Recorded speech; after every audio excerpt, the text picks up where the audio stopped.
You're listening to Sound. Insightful. Bible teaching. For a Meaningful. For a meaningful Christian walk. That chorus we just sang is really a wonderful chorus. Right? It says, "Oh, may a clear, controlling vision of the Lord's economy direct my heart." You know, tonight we really want to see a clear, controlling vision. We want the Lord to open up the book of Exodus to us. You know, so this semester and this school year, we're going through the book of Exodus. And we started out by seeing how Moses was called, how he was prepared as a servant. And last week, we began a series of messages in which we're now heading into the different ways in which Egypt, as a type of the world, and Pharaoh, as a type of Satan, who's the ruler of this world, is exposed by the Lord for what it is. And last week we saw that the world, both the first three plagues, we saw that the water of the Nile was turned into blood, right? We saw that the frogs came out of the Nile to just trouble and bother the children of Israel and all the Egyptians. And also, in the third plague, we saw that all of the dust of the ground became lice to irritate all the inhabitants of Egypt. What's actually really, really interesting here is that in these first three plagues, the children of Israel were just as affected as the Egyptians who were living in the land. There was no distinction between these two groups. And so tonight, we're going to continue to see these two matters of God's demand and Pharaoh's resistance, as seen in this story and picture of God dealing with Pharaoh and Moses. And so the first thing we want to see is, what is God's demand? What did God ask of Pharaoh and subsequently of his people, right? So maybe we can all read those three verses in Exodus 5:1, 5:3, and 7:16 together under God's demand. "And afterward Moses and Aaron came and said to Pharaoh, 'Thus says Jehovah, the God of Israel, let my people go, that they may hold a feast to me in the wilderness.' And they said, 'The God of the Hebrews has met with us. Let us go a 3 days' journey into the wilderness, that we may sacrifice to Jehovah our God. And you shall say to him, Jehovah, the God of the Hebrews, sent me to you, saying, Let my people go, that they may serve me in the wilderness.'" So this is God's demand. This is what God is demanding of Pharaoh. And subsequently, this is what God is demanding of the children of Israel. And what's the very first thing? The very first thing is that they may hold a feast to me in the wilderness. This is the primary matter on God's heart. God wants his people to hold a feast to him in the wilderness. And this is used interchangeably in two verses later. It says that we may sacrifice to Jehovah our God. Actually, our feasting on the Lord, our enjoying him together corporately as God's children and as God's people, is our sacrifice to him. Not so much what you can do, what with your natural intellect you can offer up and do for the Lord, but this is our real sacrifice to the Lord. Right? The only thing worth offering up to the Lord is Christ.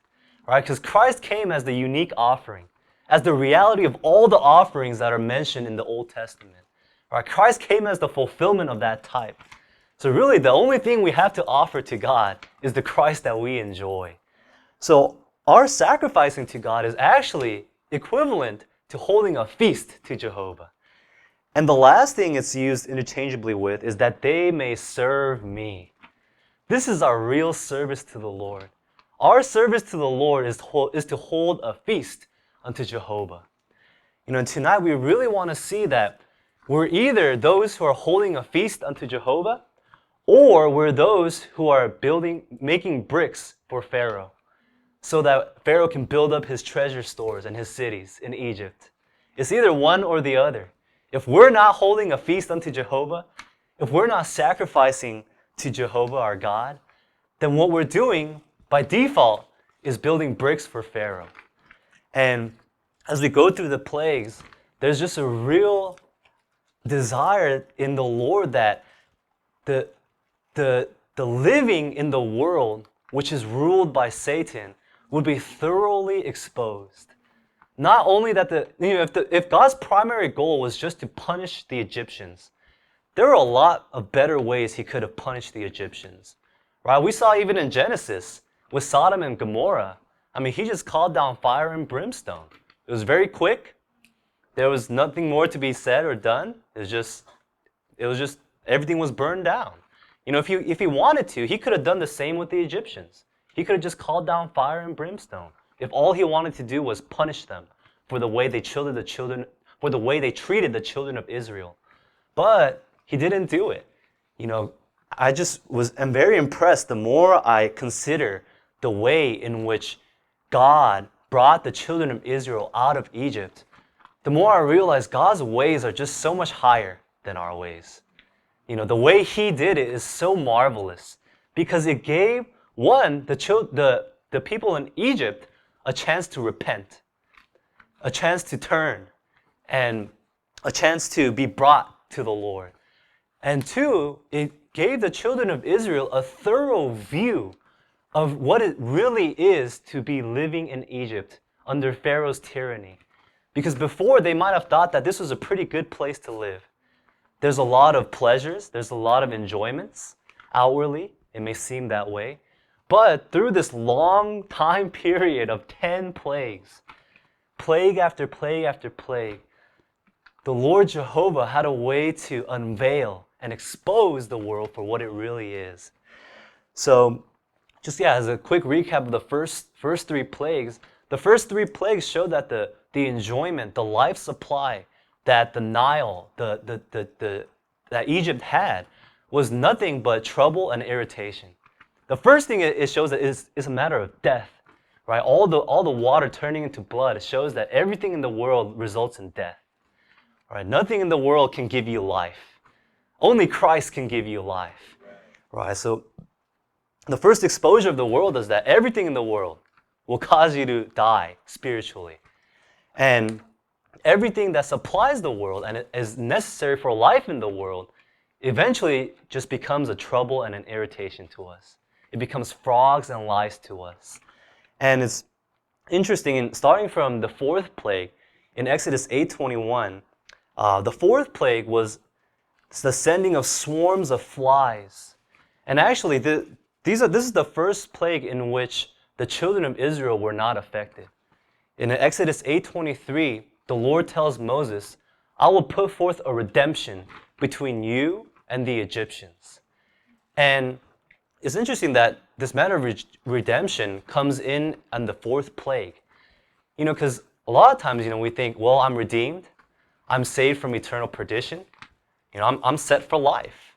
And in a sense, the children of Israel experienced some sort of reprieve because the rest of the plagues did not affect them directly. Right? The frogs, unfortunately, they had to experience that. All of the water, they had to experience that, turning into blood. All of the dust of the ground turning to lice, the children of Israel had to experience that. And, maybe if you were one of the children of Israel, you might be very happy. Oh, wow, there's been a redemption set between us and the Egyptians. I can go on living forever like this in Egypt, as long as I'm not personally touched or bothered. But we see that God continues to send the plagues because redemption is not the end goal of God's full salvation.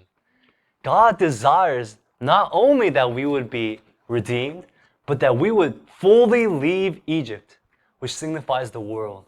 We would get out of Egypt, and we would eventually hold a feast to Him, worship Him in the way that He desires to be worshipped, receive the revelation of the building of the house of God, and eventually enter into the good land and to fulfill the desire of God's heart. And so this is God's heart's desire. He doesn't want us to just simply be happy that we're redeemed, that all these plagues are no longer affecting us, but He wants us to see the true condition of the world in which we live and to leave it and depart from it and have nothing to do with it so that we can worship God in the way that He desires to be worshipped. And so with the flies, actually with all the plagues in 4, 5, and 6, we see a matter of the judgment on the air, the atmosphere. With the flies in the air, the pestilence that was being transmitted through the air, and even the ashes which were scattered into the air, which caused everyone to have boils. We see that the matter of the air is touched. And maybe we could read Exodus 9:3 together. Then the hand of Jehovah is going to be on your livestock, which are in the field, on the horses, on the donkeys, on the camels, on the herds, and on the flocks, with the very severe pestilence. So this pestilence was a disease or an infection which affected the livestock, all the animals that the Egyptians had. And these animals aren't listed randomly, but there's two categories of animals that are seen here. The first category are the horses, the donkeys, and the camels. So these animals were unclean in the sight of Jehovah and to the Jews to eat, but they were used for transportation. And the herds and the flock, all the sheep and the oxen, they were clean in the eyes of Jehovah, and they were good for food. So we see that through this plague, God judged both the transportation and the food in the world. This is a very all-inclusive judgment on God's part. And in the next plague, it's a very interesting plague because most people focus on the boils, but what's really striking is the way in which the boils are administered to the Egyptians. It's really strange if you read it. It says, "Then Jehovah said to Moses and to Aaron, take handfuls of ashes and from a furnace, and let Moses sprinkle it toward heaven in the sight of Pharaoh. And it will become fine dust over all the land of Egypt, and will become boils breaking out with sores on man and on beast throughout all the land of Egypt." I mean, that's a very weird way to inflict a group of people with boils, right? I mean, God could have just made it happen directly, but He chose to take this way. So what's the significance of the ashes being spread? Well, at this point, the water in Egypt has been judged. The land in Egypt has been judged.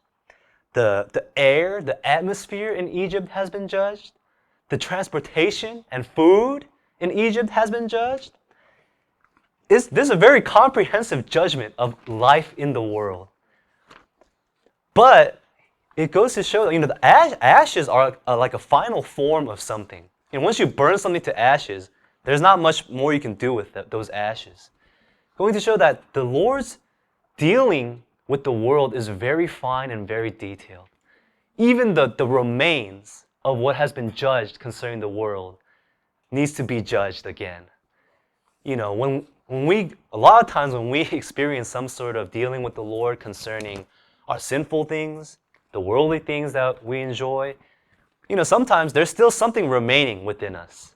Maybe we no longer partake of those things, but even, sometimes when we testify of what the Lord has accomplished, there may be something of pride still left there. There may be something of just something that needs a little more dealing. Even the remnants of our dealings need to be dealt with. Right? This is, the Lord's dealing with us is very fine and very thorough. And so we need to be fine. We need to learn to be fine like the Lord is fine. We need to learn to be thorough like the Lord is thorough. And so this is the second set of 3 plagues, which primarily deal with the air and the atmosphere in Egypt, in the world. And so we'll move on to the next set of 3 plagues. And these plagues are they're very significant because they alter the very laws of nature. So in the 7th plague, in Exodus 9:18-19, I'll just read this. It says, "Tomorrow about this time, I'm going to cause very heavy hail to fall, such as has never occurred in Egypt since the day it was founded, even until now. Now, therefore, send men and secure your livestock and all that you have in the field. Every man and beast that is found in the field and is not brought home when the hail comes down shall die. Actually, one thing we see here is the Lord's mercy. You can kind of see the Lord's heart wasn't just to punish and kill all the Egyptians. In verse 19, in the second half of that portion, he seeks to preserve the life of the Egyptians and their cattle and their livestock. Right? He tells them, if you want to live, you better not be in the field. Because what he was judging was the field. Because the field is something, the land was given to us and rain was given to us so that the earth could produce food for us. Right? When man was cast out of the garden in Genesis 2, that was the purpose of the land. The land is to produce food, and the rain comes down to help in that process. But in God's judgment of Egypt, he caused hail to fall onto the fields specifically. It wasn't a hail on every part of the land, on their houses. It was a hail that only landed on their fields, which must have been quite a sight, to watch hail fall down and only land on the fields. But this was God's judgment on the land that should produce food for Egypt becoming destroyed. Because this is what Egypt really is. There's no production of life. There's no way for life to grow. There's no way for life to be administered to you if you're living in Egypt. If your living is in and of the world. Right? So this was God's judgment on the fields of Egypt that should have been producing life. The rain, which should be producing food for the Egyptians, became hail that destroyed that land. And then in the next plague, in the eighth plague, there was the matter of the swarming locusts.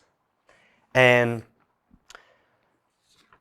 it's really interesting how the Lord brings about the locusts. The Bible has a lot of details that are very easy to overlook. It's very easy to, just see, okay, yeah, the Lord sent locusts. But in what way, in what manner did the Lord send the locusts? He didn't just say, let there be locusts, and the locusts were there. Actually, it says, I'll just read it. It says, and Jehovah drove an east wind upon the land all that day and all night. All that day and all night. And then, when it was morning, the east wind had brought the swarming locusts. So Jehovah changed the function of the wind. The wind, it should provide a fresh air, a fresh supply of air. And we need fresh air to survive. But he changed the function of that wind to instead bring upon the swarming locusts, which finished off everything that the hail left behind. Anything green, any vegetation, any remnants of life. This is the result of living in the world. What should be fresh air to us instead becomes a source of locusts, which tear apart and break apart everything of life that remains. Whatever little life is left. This is a very comprehensive judgment from God on the world, on Egypt. And the ninth plague, which is the last one we'll cover tonight, was this matter of darkness. Darkness in the Bible is associated with death. And from plague 1 to plague 9, we see that everything in the world starts with death and results in more death. And this was a darkness that could even be felt. So God changed the function of the sunlight to no longer shine on the nation of Egypt, on the people of Egypt. Everything in nature that God provided for man to be able to live on this earth, he took away, he changed, he altered to judge the world and expose the world for what it really is. This is the significance of these plagues.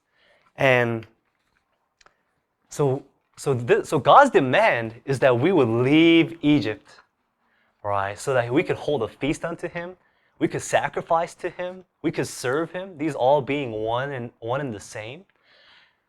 But whenever we set our heart to pursue the Lord, there's one thing that is certain. There will always be a resistance from Pharaoh. And we see that again and again and again. That Pharaoh, on a very obvious note, he refused to let the children of Israel go. But actually, Pharaoh was very subtle. He's kind of sneaky. In addition to outright not allowing the children of Israel to leave Egypt, actually many times he offered a compromise. So if we read some of those verses under Pharaoh's resistance, maybe we could read Exodus 8:25 together. And Pharaoh called for Moses and for Aaron and said, "Go sacrifice to your God in the land." The land here refers to Egypt. So he offered, why don't you just sacrifice to God in Egypt? Why do you have to go a 3 days journey out to the wilderness? Isn't God omnipresent? Isn't he everywhere? Why can't you worship him here? Why can't we worship God in Egypt? Right? Doesn't that sound like a pretty logical reasoning? What's the difference? We have cattle here. We have oxen here. What's the difference between killing a calf here and killing a calf over there? Satan is very, very subtle in the way he tries to usurp us, to gain the worship from us, to gain our time, to keep us in Egypt. And this Pharaoh who typifies Satan, actually, it typifies a lot more than just Satan. In principle, a Pharaoh is anyone or anything who keeps God's people from feasting on the Lord, who keeps God's people from leaving Egypt to hold a feast unto Jehovah. And a lot of time, actually, we're pharaohs to ourselves. We prevent ourselves from enjoying God with his people, And unless we see Satan's subtle strategies in trying to cause us to compromise, trying to cause us to settle for something less than what God demands, it's very easy for us to give in to Pharaoh's bargains, to Pharaoh's compromise, right? And in Exodus 8:28, Pharaoh makes another offer. He says, "And Pharaoh said, I will let you go, that you may sacrifice to Jehovah your God in the wilderness. Only you shall not go very far away." This is another way he tries to get us. He says, okay, fine, go to church on Sundays, but every other day of the week, I want you to build bricks for me. Have Sunday morning, maybe even Sunday afternoon, but Monday through Saturday, build bricks for me. And this is sadly how a lot of us spend our Christian lives. Maybe we go a little ways, but we don't go all the way, right? And people will try to reason with you. Isn't it enough that you give the Lord one day of the week? Why do you need to give him all these other days? Why do you need to go to a Bible study on Monday, and to a ministry meeting on Wednesday night, and another home meeting on Friday night? And there's a lot of, even our parents, out of their loving concern for us, may ask us these kinds of questions. And it's very possible that they could become a Pharaoh to us, one who keeps us from feasting on the Lord with his people. And that doesn't mean we should not love our parents. Of course, we still love our parents. But we need to recognize that behind that's not, Satan is behind that to try to prevent us from holding a feast unto Jehovah with his people. And this is a way that Satan will use very often to prevent us from enjoying God and worshiping God in the way that he desires. So we can read the next portion in Exodus 10:8 again, maybe all together. So Moses and Aaron back to Pharaoh, and he said to them, "Go serve Jehovah your God." But who exactly are going? And Moses said, "We will go with our young and with our old, We will go with our sons and with our daughters, with our flocks and with our herds, for we must hold Jehovah's feast. And he said to them, Let Jehovah indeed be with you, if I ever let you go with your little ones as well. See here, you are up to some evil. No, go now, but the men only, and serve Jehovah, since this is what you are requesting. And they were driven out from Pharaoh's presence. It was really interesting. Actually, Pharaoh here charges them to serve Jehovah. This is his words, go now and serve Jehovah. Would you ever imagine that Pharaoh would say such a thing? Even Satan may say such a thing to you. Go now and serve Jehovah. And he's happy for you to do that as long as you don't do it in the way God wants you to do it. He's very happy if you serve God according to your own preferences, according to your likes, according to your feelings, according to what you think is right, according to what you think is okay. If you feel like, yeah, it's okay to be in the world and serve God, he's very happy. He being Satan is very happy for you to continue serving God and worshiping God in that way. Because you are still under his dominion. You are still under his authority. You are still in his kingdom. You are still building bricks for him with the rest of your time. And so he may say, go now and serve Jehovah to you. But, what does he say? But not with your little ones. Just the men. Not with the women. Just the men. But what was Moses' heart? I was so encouraged just as we were reading Moses' heart and his spirit. He said, we will go with our young and with our old. We will go with our sons and with our daughters, with our flocks and with our herds, for we must hold Jehovah's feast. This needs to be our attitude. We will go with everyone, with all of God's people.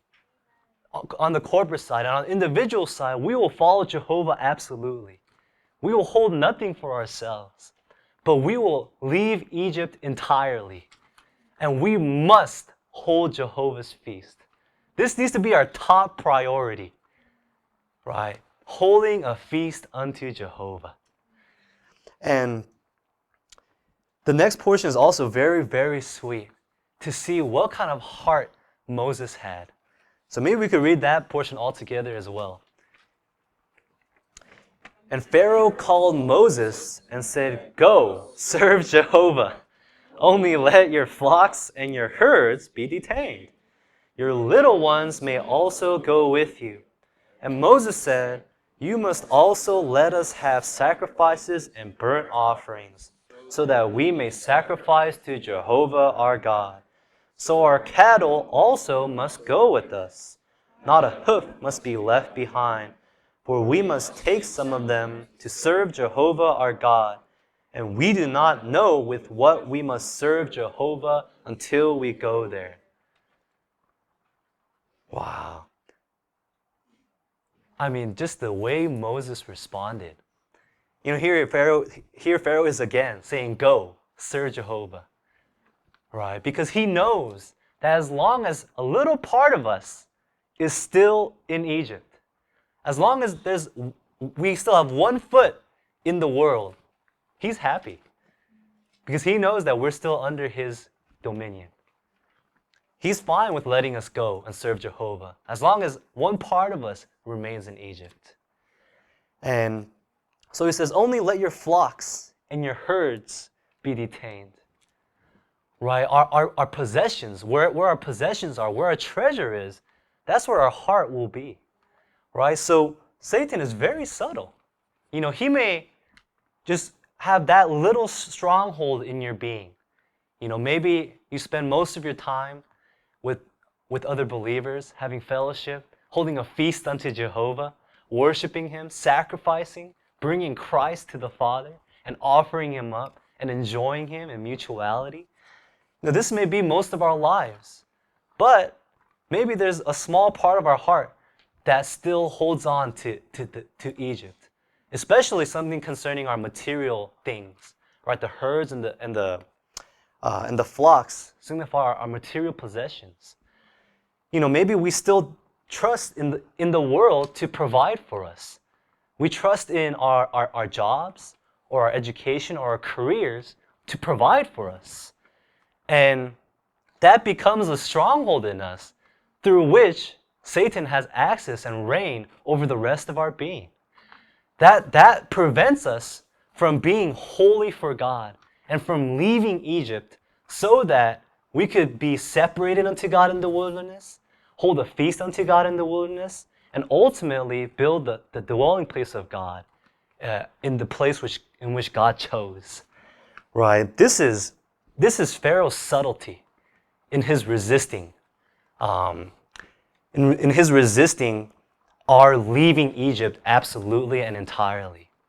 So we really have to be aware of Satan's tactics. Any little part of our heart that still holds on to the world, that depends on the world, that trusts in the world, can become grounds for Satan to keep us in that kind of tyranny, under his tyranny, and under his enslavement, to ultimately be building bricks for him. As long as we remain in Egypt, we are building bricks for Pharaoh. Whether you're serving Jehovah outwardly, offering sacrifices to him, actually at the end of the day, what you're doing is building bricks for Pharaoh. In your mind, you might be doing something for God, fulfilling his purpose, fulfilling his economy and his plan. But in reality, you're still stuck in Egypt, building bricks for Pharaoh. And at the end of your life, you'll have to answer to the Lord. Lord, this is my work.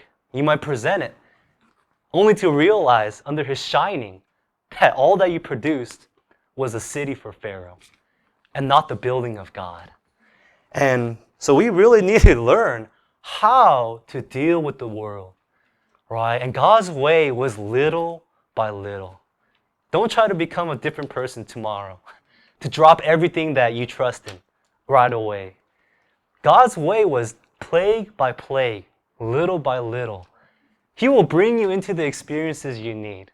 You don't have to go about trying to figure out everything that's wrong with you. Let God take care of that. We just need to spend time with him in his presence, under his shining, and allow him to expose the things in us which we still hold on to. The things which cause us to live a life under Pharaoh's tyranny. And more, we'll begin to see that the world really is not a place of enjoyment. It's not a place of amusement. It's not a place of security. It's not a place of sustenance. It's not a place of life, but it's a place of tyranny. It's a place of death. It's a place of trouble. It's a place of irritation. But this can only happen through God's light shining through the Word. This is why we have to get into the Word. We need the Lord to open this up to us in the Word. Because the opening of the Word is what gives light. This can't be just a mental apprehension, a mental acknowledgement that the world is this way. As long as it remains in just merely our mind, our lives will not be effective. So we need to be those who pray to the Lord, Lord, give to me a spirit of wisdom and revelation. Enlighten the eyes of my heart to see the world for what it really is, so that I could be one amongst your children who hold a feast unto Jehovah, so that I could be one who's brought to the wilderness, who's brought to the mountain of God to receive a revelation of your building, of your dwelling place, so that I could be one who is a part of your building, one who actually builds up the house of God, the dwelling place of God. This is God's ultimate goal that we'll see eventually. But yeah, we want to be those who ultimately receive a revelation of God's dwelling place. Right? This is the reason for which God is bringing out the children of Israel out of Egypt into the good land, so that they could be those who fulfill the desire of God's heart. Right? And even you look at Moses' response, his care and his focus wasn't on the children of Israel. He didn't say, we need to bring these livestock with us so that we'd have something to eat along the way. Or else, because there was nothing that they could eat in the wilderness. But what did he say they needed the livestock for? So that they could have something to sacrifice to Jehovah. Moses' attention was on God's need. God needs his people to hold a feast unto him. God needs his people to leave Egypt because he doesn't want to be worshipped there. Why? You can ask God yourself. Maybe he'll give you an answer. You can also find the answer in the Bible. But that's God's heart's desire. That's just the way he wants to be worshipped.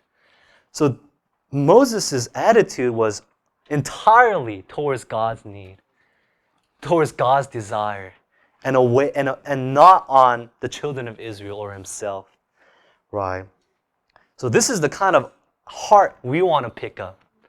Not so much, I need to leave the world even for my sake, so that I could live a victorious Christian life, so that I could have a good testimony of how I overcame these things in the world.